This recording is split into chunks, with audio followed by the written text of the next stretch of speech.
How to fix this application requires iOS 17.0 or later. If you are encountering this error and need to fix it, then here is a guide. First of all, open the Settings app on your mobile device. Once inside the Settings app, simply tap on the General option available there. Inside General, tap on the Software Update. And if there is a new update available, then simply follow the prompts to update it to the latest version. Some older models might not support the latest iOS version, so make sure you update it. Once updated, also try checking app compatibility.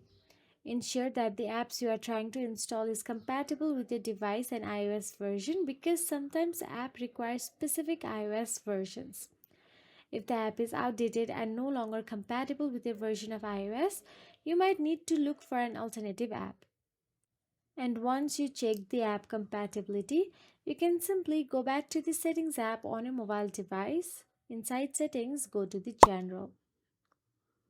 Then here, scroll down till the bottom and there you will get to see Transfer or Reset iPhone option available. Tap on it.